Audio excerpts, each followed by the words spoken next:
The night was too quiet, almost unnaturally so. A thin mist hung in the air, wrapping the town of Hollow Ridge in a blanket of eerie silence. It was the kind of night where the shadows seemed to have a life of their own, shifting and stretching in the corners of the streets, as if something unseen was watching, waiting. The town's old clock tower chimed midnight, the sound echoing through the empty streets, lingering far too long in the cold, still air. In a small, weathered house at the edge of town, Alice sat on her bed, staring at the creaky wooden floorboards. She'd lived in Hollow Ridge all her life, but something about tonight felt different, like the very air was thick with anticipation, as though something terrible was about to happen. She couldn't shake the feeling, that cold knot of fear twisting in her stomach, keeping her awake long after her parents had gone to bed. The house was dark, save for the dim light of her bedside lamp, casting long shadows on the walls. Every creak and groan of the old house made her jump, her heart racing with a fear she couldn't quite explain. Her mother had always warned her about the stories, old tales of the town's dark past that were whispered among the older folks, never spoken out loud after dark. Stories of the woods that surrounded the town and the things that lurked within them. Alice had never believed those tales, dismissing them as nothing more than superstition. But tonight, as the darkness pressed in around her, she wasn't so sure. She glanced at the old, dusty book on her bedside table. It had been there for years, left by her grandmother, who had always been obsessed with the town's history. The cover was worn, the pages yellowed with age. Alice had never bothered to read it, but tonight, something compelled her to reach for it. She hesitated, her hand hovering over the book as if it might burn her.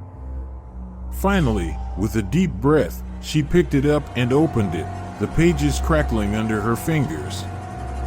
The first page was blank, but as she flipped through, strange symbols and unfamiliar words began to appear. It was written in a language she didn't recognize, but something about it felt unsettling, as though the very words themselves were wrong, twisted. As she turned the pages, she began to feel dizzy, the words seeming to move on the page, shifting and writhing as if they were alive. She tried to stop, but her hands wouldn't obey her, flipping through the book faster and faster until she reached the final page. There, in bold, dark letters, were the words that sent a shiver down her spine. "The keeper of the woods shall awaken." As soon as she read it, the book snapped shut. The room suddenly plunged into darkness as her lamp flickered and died. Alice froze, her breath catching in her throat. The air around her grew cold, the silence of the house now deafening. She could hear her heart pounding in her ears, her body trembling with a fear she couldn't explain. Then, from somewhere deep in the woods outside, she heard a low, guttural growl, like the sound of a beast that shouldn't exist. The sound rumbled through the night, making the windows rattle in their frames. Alice felt a cold sweat break out on her forehead as she slowly backed away from the window, her eyes wide with terror. Whatever was out there, it was coming. The growl grew louder, closer, and with it came the sound of something massive moving through the trees, snapping branches and crushing the underbrush beneath its weight. Alice couldn't move, her legs feeling like they were made of lead. She wanted to scream, to call out for her parents, but her voice was caught in her throat, strangled by fear. The noise grew closer still, and then, suddenly, it stopped. The silence that followed was worse than the growling. It was as if the whole world was holding its breath, waiting. Alice could hear the blood rushing in her ears, her heart pounding so hard she thought it might burst from her chest. Then, from the darkness outside, she heard a faint whisper, carried on the wind. "Alice." It was barely audible, but it was there, a voice so cold and filled with malice that it made her skin crawl. She backed up against the wall, her breath coming in ragged gasps as she frantically looked around the room for something, anything, to defend herself with. But there was nothing but the old book, lying ominously on her bed. The voice came again, this time closer, louder. Alice. She pressed herself harder against the wall, shaking uncontrollably. The voice was inside the house now, moving through the darkened halls, getting closer and closer with each passing second. Alice knew she had to move, had to do something, but her body wouldn't obey. She was paralyzed by fear, her mind racing with the terrifying realization that whatever was calling her name wasn't human. Then, the door to her room creaked open. Alice's eyes snapped to the doorway, and what she saw made her blood run cold. Standing there, shrouded in darkness, was a figure tall, gaunt, with eyes that glowed a sickly yellow in the dark.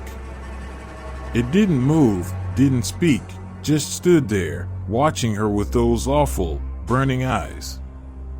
Alice wanted to scream, to run, but she couldn't. She was trapped, her back against the wall, with nowhere to go. The figure took a step into the room, and then another, the floorboards creaking under its weight. It was tall, impossibly so, its limbs long and twisted, like something that had been pulled from the deepest depths of a nightmare. Alice. The voice came again, this time from the figure itself, a voice that was both familiar and horribly wrong, like it had been torn from the throat of someone she knew. "You've awakened me." She shook her head, tears streaming down her face as the figure drew closer. "No," she whispered, her voice barely audible. "Please, no." But the figure didn't stop. It moved closer and closer until it was standing right in front of her, its glowing eyes boring into hers. Then, slowly, it reached out a long, bony hand and placed it on her chest. The touch was ice cold, like death itself. Alice gasped, the air leaving her lungs as a deep, suffocating darkness began to creep into her vision. "You belong to the woods now," the figure whispered, its voice like the rustling of leaves in a dead forest. "You belong to me." And with that, everything went black. When Alice opened her eyes again, she was no longer in her bedroom. She was standing in the middle of the woods, the same woods her mother had always warned her about. The trees loomed tall and twisted around her, their branches reaching out like skeletal hands. The ground was cold and damp beneath her bare feet, and the air was thick with the smell of earth and decay. She tried to move, but her body wouldn't obey. It was as if she was rooted to the spot, held in place by some unseen force. Panic surged through her as she realized she wasn't alone. All around her, in the shadows of the trees, she could see them figures just like the one that had come for her in her room. They stood still, watching her with those same glowing yellow eyes, their faces hidden in the darkness. Alice tried to scream, but no sound came out. The figures began to move, closing in around her, their whispers filling the air, growing louder and more frantic with each passing second. "Alice. Welcome. Join us." The voices surrounded her, suffocating her, until she thought she might go mad. She shut her eyes tight, willing herself to wake up, to escape this nightmare.